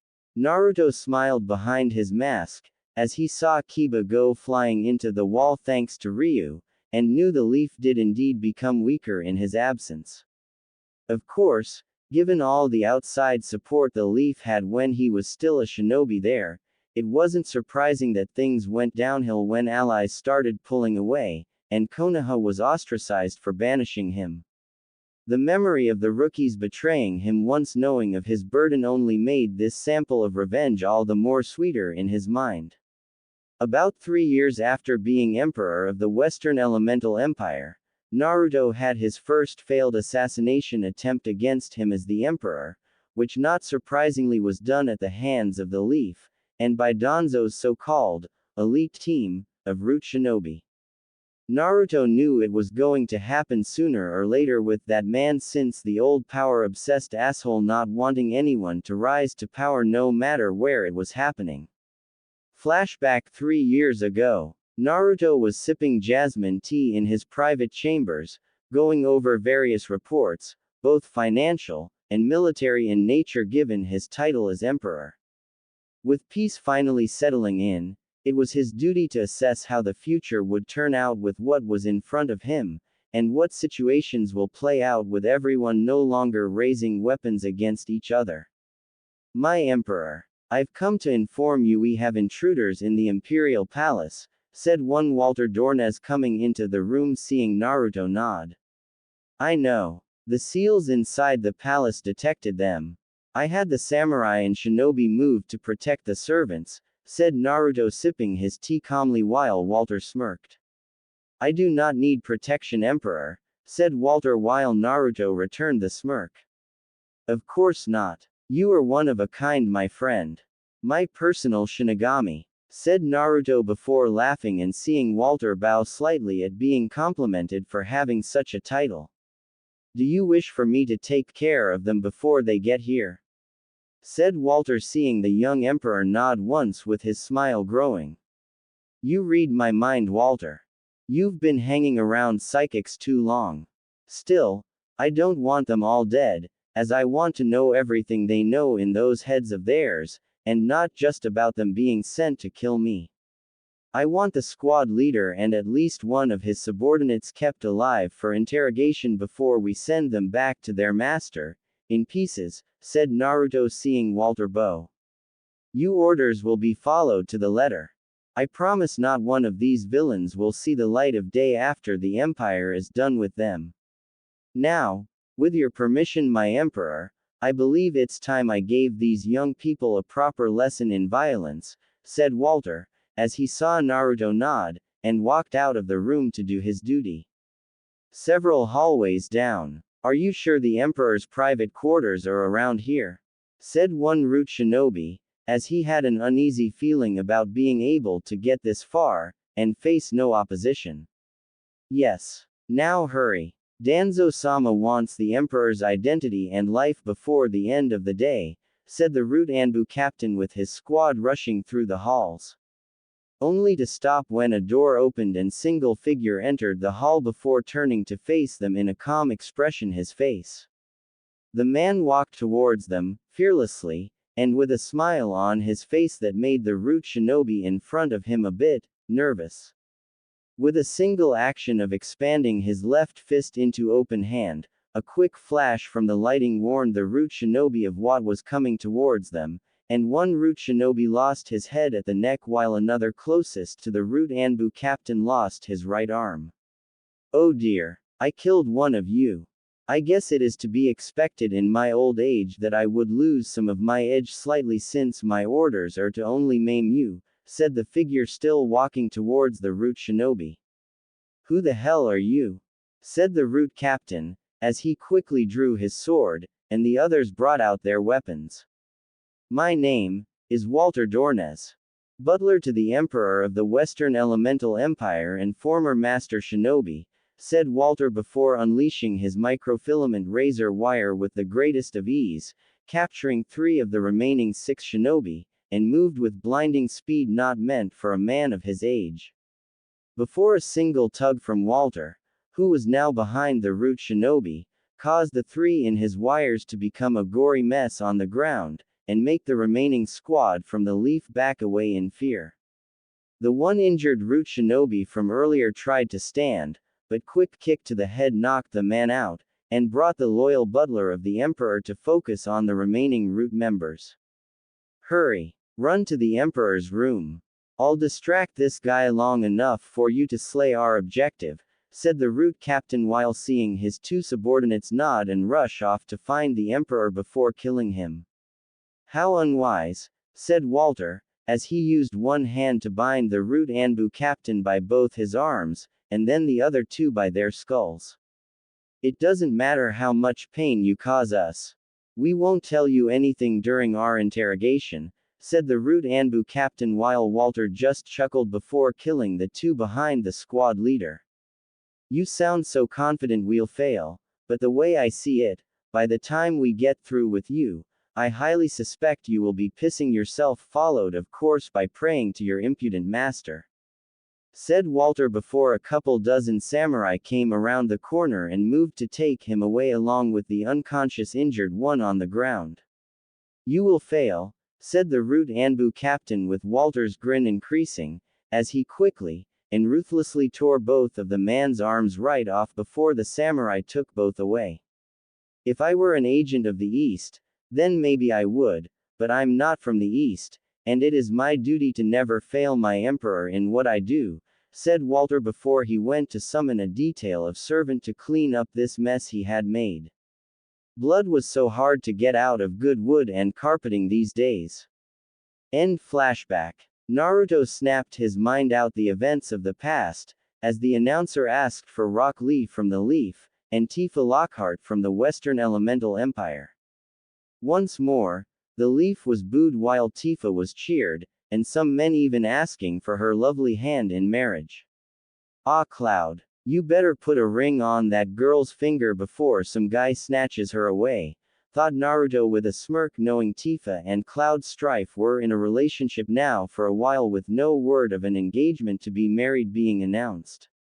My emperor. It is done. My agent has succeeded in his objective. She is yours, said a tall warrior wearing a trench coat and dark purplish fighting attire with a weapon many would believe was a sword. It wasn't. Thank you for informing me, Aoshi-san. Head down to the fighter waiting area. I don't want you to be disqualified for being late, said Naruto with Aoshi nodding and silently left his side. What was that young man talking to you about, Emperor-sama? Said Koyuki while her masked hero from years past just turned slightly. Just some good news that required my attention, Daimyo-sama, said Naruto, knowing he had to keep up appearances in not knowing the woman beyond her title as a daimyo of Spring Country while here before focusing on the fight below. If you could call it that. Lee was always good in taijutsu. Of that, there was no doubt at all, much to Guy's joy in seeing Lee fight from the stands, but the now spandex-wearing Junin had never honed his skills through intense war, and only trained for a fight. Tifa had been part involved with the fighting in the West since she was a child, as she ate, slept, and breathed war until Naruto came along to bring peace. Now, Tifa trained others in taijutsu, pushing herself, and everyone around her to the limit every day. No one trained like Tifa did in taijutsu. Rock Lee skidded back, his body aching like never before, and coughed up quite a bit of blood. From the looks of things from a doctor's point of view from seeing the fight, the Leaf Shinobi had 3 cracked ribs, concussion, broken right hand, wrist, and a fracture on his left leg. Lee tried to stand, but it was no use, and Tifa herself had a few bruises on her without question. However, the woman was shrugging it off like what he did was just a quick pinch of skin, and just looked disappointed at him. So this is the future taijutsu master of the Leaf Village. Pathetic. Naruto told me about you. How you fought Sabaku no Gaara in the Chunin exam preliminaries all those years ago. Nearly took down Gaara, but a simple miscalculation caused you to lose, and nearly become paralyzed from the waist down, said Tifa, making Lee, his fellow Leaf Shinobi competitors, and comrades watching in the stadium to become shocked. You know Naruto. What has that unyouthful demon done to warp your mind? Said Lee before he was kneed viciously in the face by Tifa, and the loud crunch sound of the spandex-wearing Leaf Shinobi's nose being broken could be heard in the process before rolling backwards until he was face down on the tiled arena floor. He has done nothing to my mind. It has remained clear long after the day I met him. Go back to your Hokage and tell her Naruto is happy in the Empire. Happier than the hate-filled bigots in the Leaf could ever try to do on a good day, said Tifa before she did a high-leaping drop kick onto Rock Lee and broke his spine with the tiles of the arena floor, forming a circular spider web to implicate how much force she used in the attack. Rock Lee was down and he was not getting up. Lee! Yelled Guy, as he saw Tifa be declared the winner, and his student being carted away by medics. That was for betraying Naruto. He told me how he found Senju Tsunade and got her to return to the Leaf to heal the injured. You being among them if I'm not mistaken, Rock Lee. You are unworthy to walk again after your betrayal of such a considerate boy. Do this world a favor and stay crippled this time, said Tifa before walking away from the broken Leaf Shinobi without regret. That's not possible, said Neji, as he knew how Lee's skills were pure taijutsu, and that it shouldn't be possible for anyone to match the spandex Junin in his field. Only for Neji to find fate had not decreed Lee the winner like the Hyuga thought. Are you surprised? The woman claimed to know Naruto. Maybe he did something to give her the extra edge, said Sasuke, with Neji nodding in reluctant agreement to his statement. Perhaps. Naruto is a demon after all, and demons have been known to bless humans in exchange for different things. Perhaps he did something to make that woman stronger than a normal person, thought Neji, as he heard his name be announced, and another by the name of Aoshi Shinomori. As before with Kiba, then Lee himself when revealing themselves upon their name being announces, Neji was met with booing and hostility that he had never experienced in his life. Aoshi on the other hand was greeted with cheers, praise, screams from women of their love for him, and how they wanted to be the mother of his children while begging him to be their boyfriend, husband. You can't have a weapon with you for this event. It's pure taijutsu only, said the arena announcer in a whispered tone to Aoshi while the tall man just nodded. My apologies. One moment please, said Aoshi, as he walked to the grass area around the large square tiled arena, and instantly his loyal subordinate Hananya appeared almost seemingly out of nowhere to take his weapon. I bring word from her, Aoshi-sama. The woman, who has captured the Emperor's heart, respectfully requests you hurt your opponent in a very painful and ruthless manner, said Hananya, seeing Aoshi nod. Does the Emperor agree with this request? Said Aoshi while seeing Hananya nod. He does, said Hananya with Aoshi nodding in understanding. As they both wish, I will do as they command of me, and become the instrument of their vengeance, said Aoshi before turning around and walking back to the center of the arena. You should give up now. Fate has decreed me the winner of this match before it started. Unlike my comrades from the Leaf, I don't lose to anyone, and cannot even to the likes of you," said Neji in his gentle fist stance while Aoshi's cold eyes stared into his own. "There was one who beat you in combat, and he was supposed to be the weakest of the genin in the Leaf at the time," said Aoshi, seeing Neji bristle with anger. "That did not count. My opponent was a demon. Still is a demon. A fight with a demon does not count, for they use tricks to defy fate and thus are unworthy of their victories," said Neji before he was blasted with cold, cruel killer intent from Aoshi, and yet the taller man showed none of it his face. "You will pay dearly for insulting Naruto," said Aoshi while making his knuckles pop when he turned his hands into fists. "Begin," yelled the arena announcer before getting clear of the two contestants. Neji charged forward, intent of ending the match quickly, and decisively to leave nothing to chance in this fighter from the Western Elemental Empire being victorious. Aoshi had just stood there while Neji moved in close, already knowing what he had to do, as he just dodged one strike, then the second, then the third, fourth, fifth, and by the sixth attempt by the Hyuga did the Leaf Junin start to lose his patience. The people could be heard laughing at him for his misses, calling the gentle fist to be overrated in his hands, and that the Leaf Shinobi were the superior breed they claimed to be, with this fight being proof of it. "Is this it? Is this all the power you possess? I was expecting more from the supposed prodigy of the Hyuga clan," said Aoshi, altering his speed at different times to make Neji either hesitate or miss every time. "Don't you dare talk like that to me, you commoner," said Neji, missing two more times before moving to perform a kaiden. It was then that Aoshi struck. Quickly moving in, Aoshi aimed low, and broke Neji's with a leg strike before following it up with a spin kick to the Hyuga's face. The sound of the Leaf Shinobi's jaw breaking could be heard, as the Junin went flying back, skidding on the tiled arena floor, and Neji rolled slightly in order to use his momentum to get back on his feet. However, the instant he did, Aoshi struck Neji several times along the torso, the sound of breaking ribs could be heard, and the Hyuga prodigy was soon on the ground again with blood coming out of his mouth before being struck one final time in the head that had caused him to fall down unconscious. "Fate does not hold us down unless we wish it to, Hyuga Neji. You use it as crutch and an excuse for everything. Uzumaki Naruto didn't believe in fate. He fought it since the day of his birth with every fiber of his being. You fell from grace, he has risen to that of high standing in the empire, and is respected by all within our borders," said Aoshi, as he left the arena floor while the arena announcer announced his victory, and left without looking back at his fallen foe.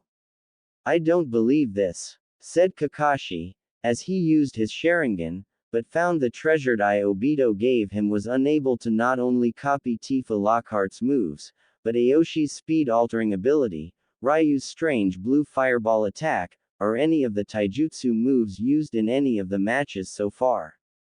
"It doesn't seem possible," said Kurenai, as she didn't expect any of their students to lose until they fought each other, and by that point it would be mostly mute since the majority of the money would go to the Leaf Village. "Let's just hope Sasuke has better luck with his opponent," said Kakashi, knowing Guy would put his own opinion in at this point, but the man was currently tending to his two former students, and Kurenai would have seen to her own had it not been for the matter of seeing who Sasuke would face. "Would Uchiha Sasuke from the Leaf and Toph Bei Fong from the Western Elemental Empire please come forward to arena for your match?" yelled the arena announcer, with the crowd once more going into a frenzy over the names of the contestants. However, the booing from the crowd was a lot worse for Sasuke than Neji, Lee, or Kiba got when he walked to the squared arena, with many calling for the Uchiha's death. The crowd chanting, "Kill him! Kill him! Kill him!" over and over again, while many cheered on Toph to do just that when the match started. "Wow, I had no idea Sasuke was hated by so many people," said Kiba while staring at the Uchiha, who he saw had been surprised, and clearly disliked the fact everyone watching in the stadium was hoping his opponent would kill him. What would you expect in Izuka? Cheers. Women begging him to impregnate them so they could give the Uchiha children for his clan. The people of Spring Country do not love traitors, said Ryu, as he was beside Kiba, and the Inuzuka growled at him. No one asked you. Besides, if they hate Sasuke for being a traitor, then why don't they hate Naruto, and the fact he's the Kyuubi? Said Kiba before Ryu turned to him and was glaring daggers to the point where the loyal fighter of the Emperor nearly released his other side that would have turned a lot of heads their way. Watch your tongue or I'll remove it before you can bark. Uzumaki Naruto is hardly the demon you and the rest of Konoha made him out to be during his childhood, said Ryu seeing Kiba scoff at him. Says you. I hear the Western Elemental Empire has all sorts of demons running around and the humans around them act like mindless beasts, said Kiba while Ryu's eyes had now narrowed dangerously. Then you don't know anything about us, little man. The Empire is filled with demons. I will admit that. However, demons are not without thought, and reason with powers to help as well as hurt.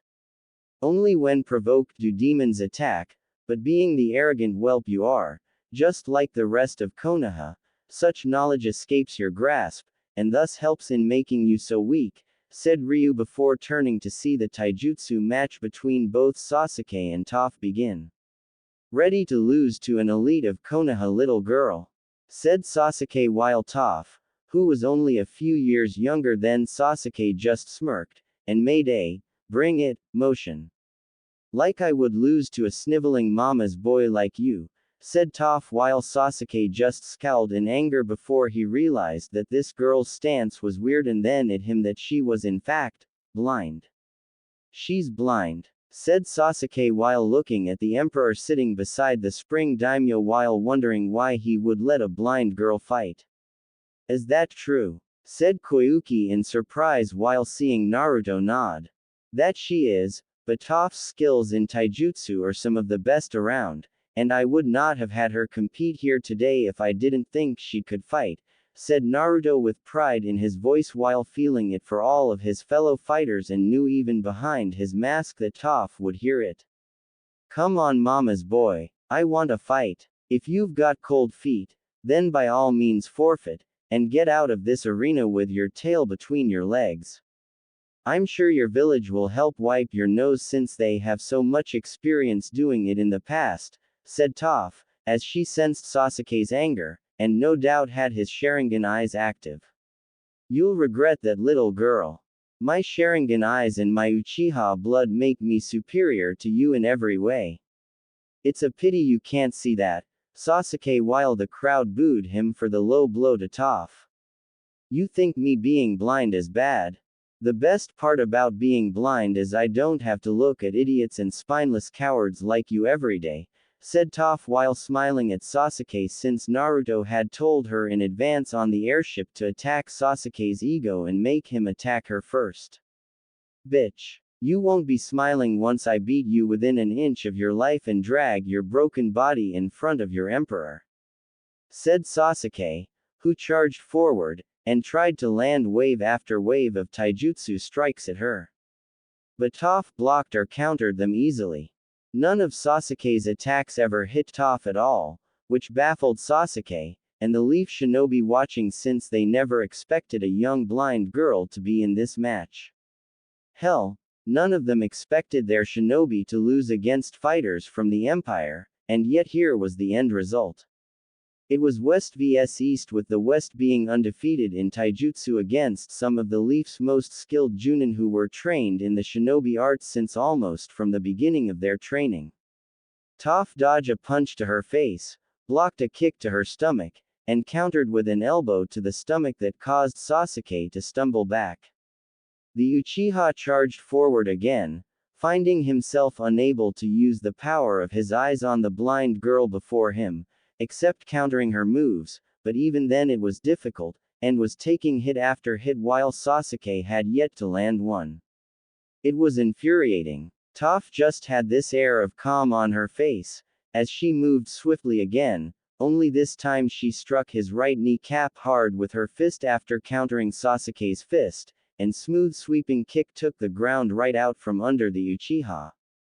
The Uchiha rose to get up, but found his neck being pressured back down by the intense strength of Toph's right foot being backed by the young girl's leg, and at any moment could kill Sasuke in a heartbeat. Listen up, you weak sniveling prick. Your eyes aren't all that special. Just because you're a so-called elite, like your village doesn't make you great somewhere else. Fighters like me in the West travel all over, fighting each other, seeing how we measure up, and find ways to improve ourselves. That was one of the first things Uzumaki Naruto ever did when he came to the Empire, and he's been kicking ever since.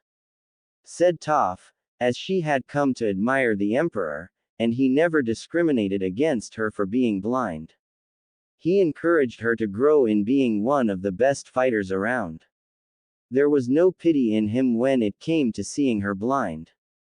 Naruto even politely asked what it was like to see the way she does, given how Toph used her feet when he saw the girl train in secret so her parents wouldn't find out.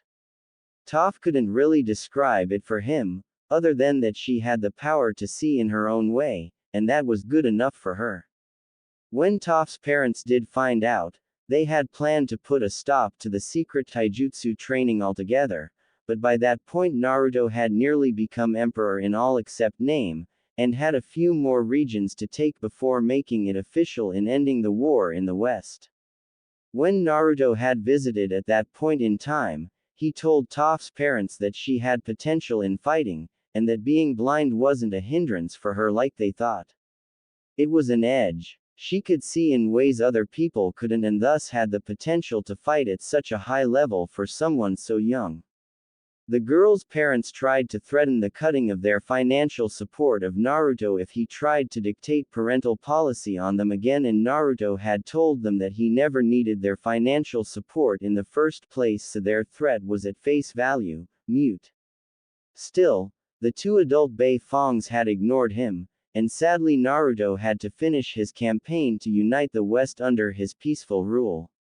After Naruto became emperor, his agents watching the family had reported Toph's forced seclusion, and finally had enough of these smothering parents.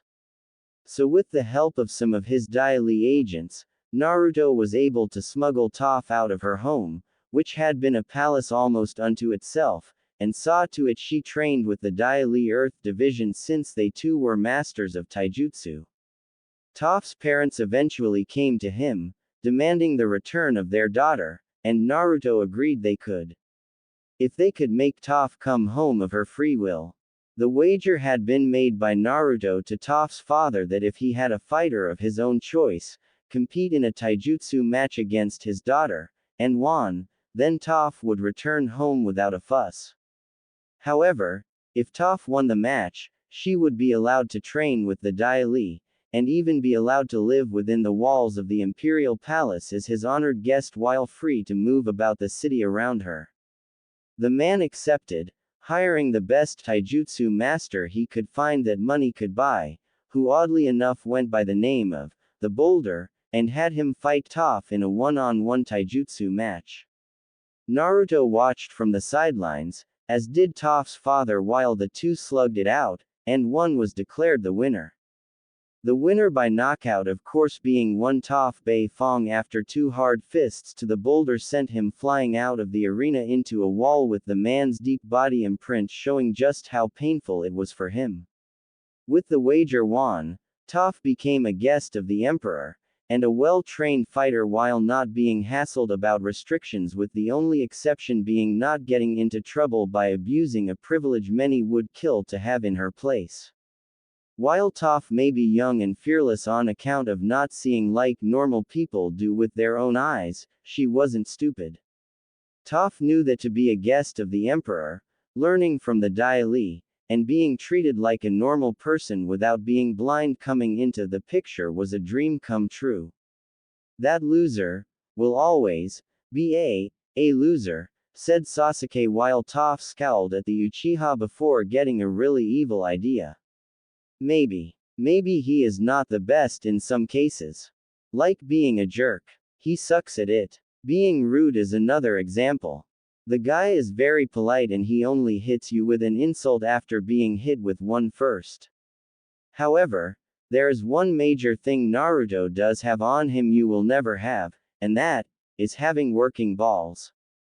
Said Toph, as she moved her foot quickly from Sasuke's neck to his crotch, and with a simple lifting of the bare foot for only a single second, the blind girl brought down a sledgehammer's worth of muscled weight on that section of the Uchiha's body. The high-pitched scream was instantaneous, as Sasuke cried out, and every male covered their crotch discreetly in reaction to it except Naruto. The emperor smirked at the poor Uchiha's situation and wondered how Konoha would treat the man now that the chance to pass on his bloodline was now gone forever unless they pardon Itachi for his crimes. Not going to happen given Itachi's current situation of nearly being blind from overusing his eyes and doing everything to stay under the radar under the protection of the Akatsuki organization. Of that much, Naruto knew very well from his spies, and the Uzumaki was greatly considering having the Uchiha killed to remove one of the three remaining of that clan. Oh yes, the emperor knew all about Madara, as Kyuubi had been informative of the man's involvement in their lives after being freed from Naruto's body. A condition made by Naruto since at the time of deal being struck, the blonde was sick, and very much tired of secrets being kept from him. Kyuubi agreed and promised on all 9 of his tales he would tell Naruto everything that others didn't wish to tell him. I wonder, if the people knew the truth, would they still hate me, or kill me like they do Sasuke?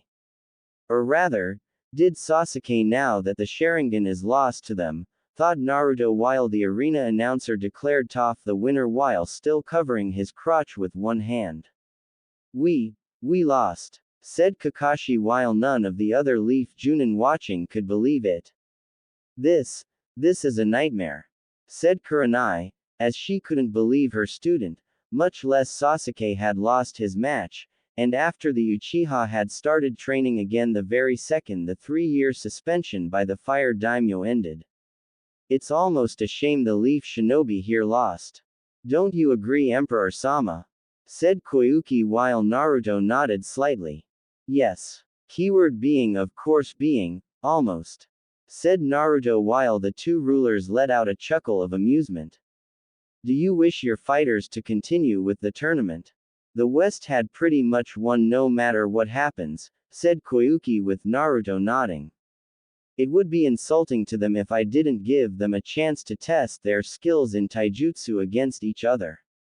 Besides, the crowd paid good money to see these fights, and it would be an insult to them to deny what they paid for when they bought the tickets, said Naruto with Koyuki smiling while nodding in agreement. I concur. However, I feel that the Leaf Shinobi here should be denied the right to see it, and be removed from the stadium, said Koyuki seeing Naruto nod and could practically sense his smile. Not a problem. By now the Leaf Junin in the stands will be seeing to their students and will soon find one of their group isn't with them, said Naruto with Koyuki's eyes widen in surprise. They'll be so busy looking for their missing shinobi, the matches will go on without any of their eyes watching them, and seeing how the West fights, said Koyuki with Naruto nodding while the smile behind his mask increased. Exactly. The situation will be further enforced given the Uchiha's current injury, said Naruto while looking at where the Leaf Shinobi in the stand had been and were no longer there. Then let's continue the tournament, said Koyuki before she signaled her subordinate to inform the arena announcer to continue with this event. Stadium Medical Station. I still can't believe we lost, said Kakashi while seeing Sasuke's private area was being attended to by the medic on hand. They crippled Lee. Now not even Tsunade-sama skills may not be able to heal him, said Guy, as he saw his students on their backs, and severely injured. Those Western Empire bastard. Don't they know what they've done? We should file a complaint with the Fire Daimyo, said Kurenai, seeing her student's arm in a sling after it was put back into place, and was told it was fractured in several places along with other bandaged up areas of Kiba's body from Ryu's fireball attack. There is nothing we can do, Kurenai. Kiba was seen by a stadium full of witnesses losing and then attacking after the match was over. Neji, Lee, and Sasuke both lost their matches in taijutsu while signing waivers beforehand that they knew the risks.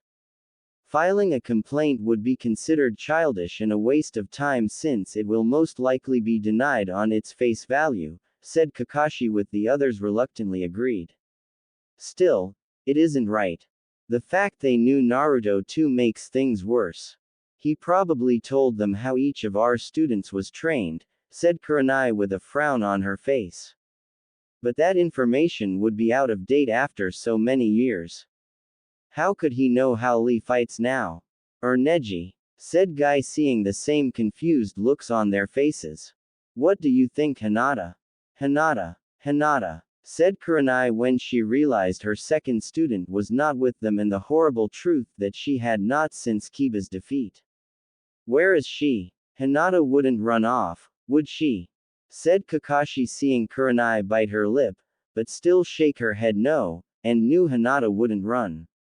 Even if she did, the cage bird seal would kick in when we came home to inform her father, and be killed to ensure no one to the Byakugan in any way, said Kurenai, as she saw both her fellow Junin nodding in agreement, and knew Hinata's freedom would be short-lived.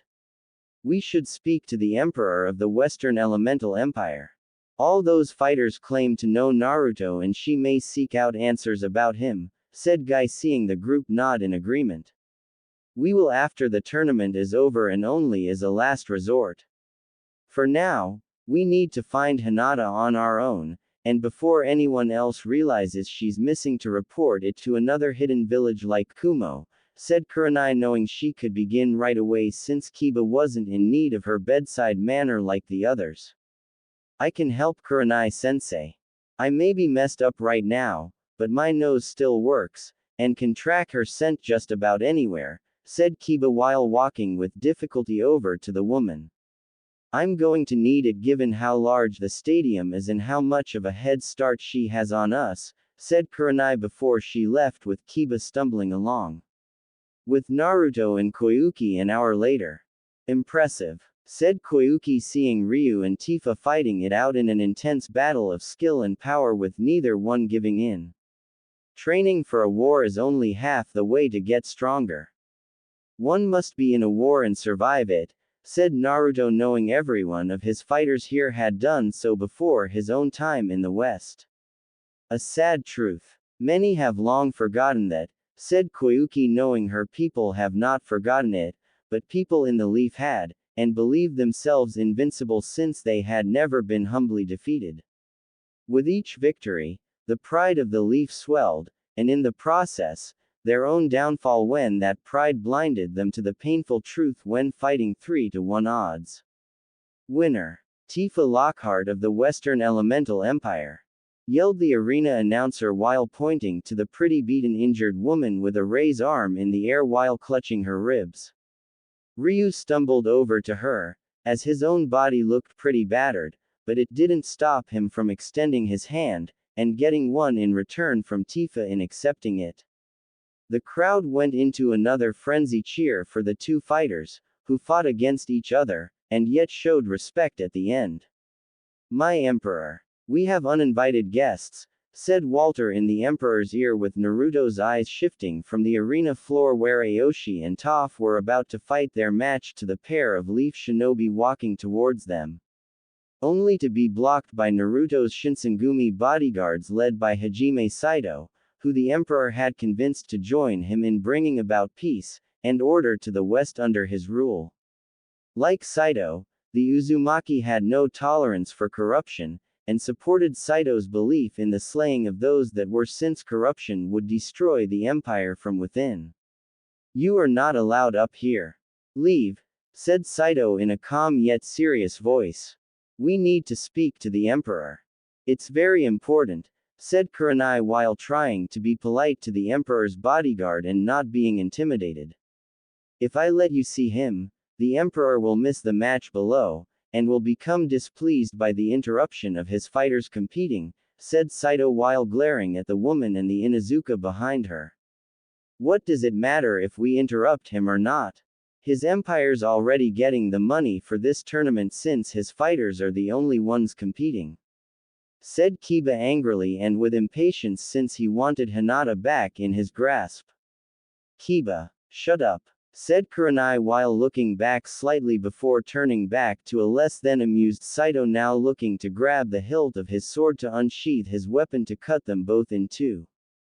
Watch your mouth, boy. Just because what you say is true about the Empire winning no matter who fights, the Emperor himself wishes to see the potential of his fighters, and let them know he values them, said Saito while Kiba took a quick half a step back on sheer reflex alone.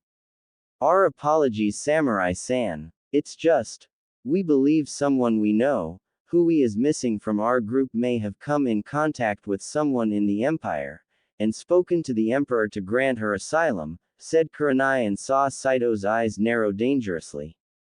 And why would you suspect this individual would wish asylum within our empire, and what makes you believe the Emperor would even consider granting it?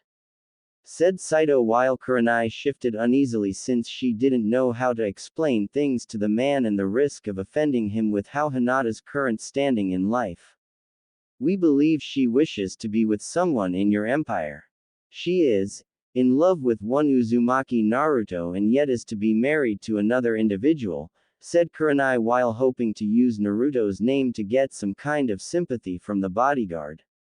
Yeah, me, said Kiba behind Kurenai while the woman shut her eyes and mentally cursed the Inuzuka for speaking his mind. I see. And since Uzumaki Naruto is in the empire, seen as a great man among its people, you believe this woman marrying him will cause your missing person to possibly seek out the Emperor, or someone within the empire of high standing to save the woman from this arranged marriage. Am I right? Said Saito seeing Kurenai nod. For the most part, we tried to track her, but the scent went cold, and since the Empire has so many of its agents here guarding the Emperor, said Kurenai while not finishing her sentence because she was embarrassed to explain further. You wish the Emperor to waste his time and the time of his forces looking for someone you along with your group lost. Out of the question, and to even suggest it only further inflames your village's incompetence, said Saito seeing Kurenai scowl and Kiba looking pissed off. Hey, listen up, samurai. My future wife has gone missing, and it's all because of that demonic abomination. She has some foolish notion is deserving of love. So you tell that demon when you see him that my woman better not go anywhere near him or else I'm going to kick his. Said Kiba seeing Saito's eyes become cold, cruel, and filled with bloodlust that gave him the appearance of a wolf. A very angry and hungry wolf. You have the next 3 seconds after I'm done talking for the two of you to get out of my sight before I take your heads clean off for your insolence. Said Saito seeing the two-leaf shinobi were gone by the time he counted to 3 and sure enough they were gone from his line of sight.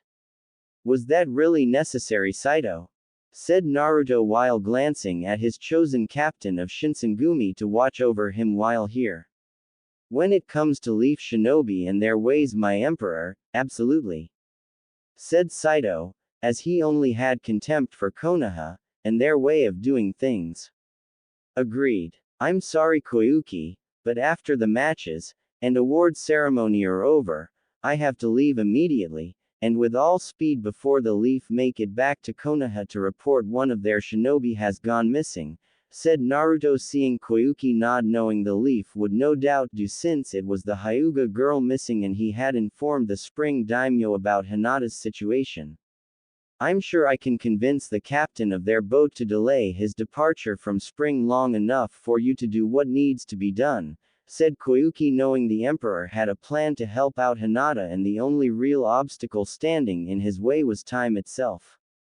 The fight with Aoshi and Toph soon ended, as Aoshi had used his years of experience in fighting and training to counter Toph's skills that came with her blindness.